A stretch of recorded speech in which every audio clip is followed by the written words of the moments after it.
Yo, what's going on, guys? Chris Boner here, Overtime Athletes, continuing with this series to develop elite vertical force. All right, guys, we've come to the pinnacle, which is phase 4, which is the peak of the athlete. Now, obviously, this doesn't stop here, but this is a culmination of all the things that we've worked on previously to build that athlete up.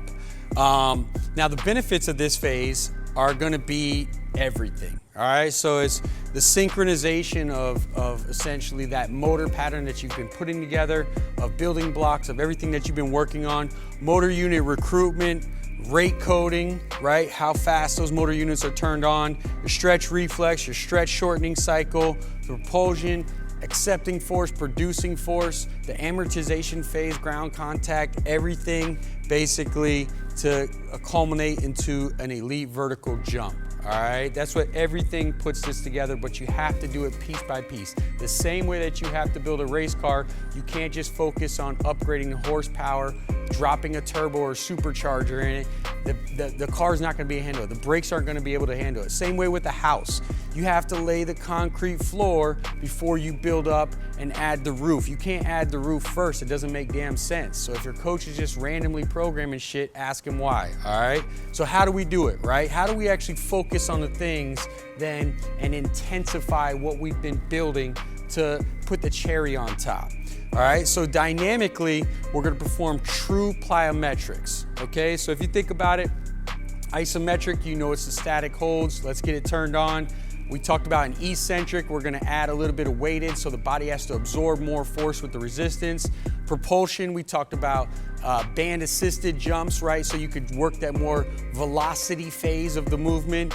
Well, here in dynamic, we're really intensifying by putting the whole thing together. This is where you perform things such as rebound jumps at a higher level. We've been performing low level, low stress jumps throughout, but now here's where you're actually stepping off a box, being able to propel yourself up. Other things such as approach jumps, where you get a little bit more dynamic and you really start to put everything together that's gonna transfer over to sport, right? So we get a little bit more specific with our actual dynamic movements. How do we train this for strength, right? And this is extremely important, is we perform complex training, right? And this is where we want to elicit PAP. This is where we're actually peaking the athlete. And I think that PAP should only be pulled out with more advanced athletes who are trained, who want that little bit of more edge to really push that ceiling. If you're just jumping into complex training and trying to elicit PAP in the beginning of off season, I don't think that, I'd like to take a look at that program, okay?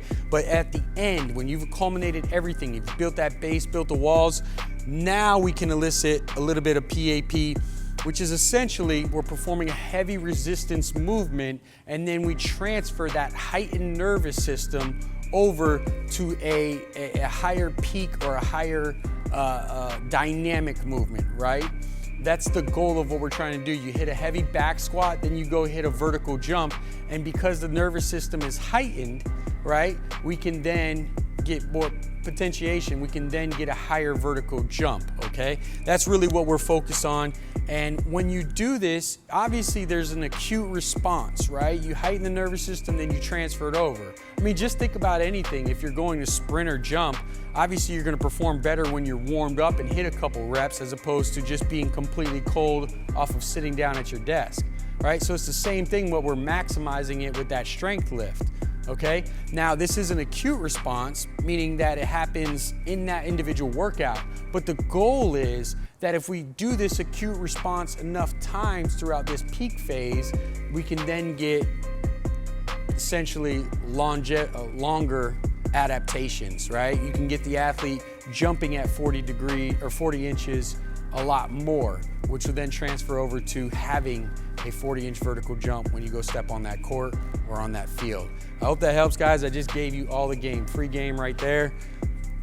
Drop a comment down below. Let me know if there's any other questions that you want me to go deeper in. Maybe I'll go into some of the parameters of what you need to be doing, like absolute strength, accommodating resistance, how you work across the lower limb, things that I discussed earlier, knee stability. These are all things that are within it.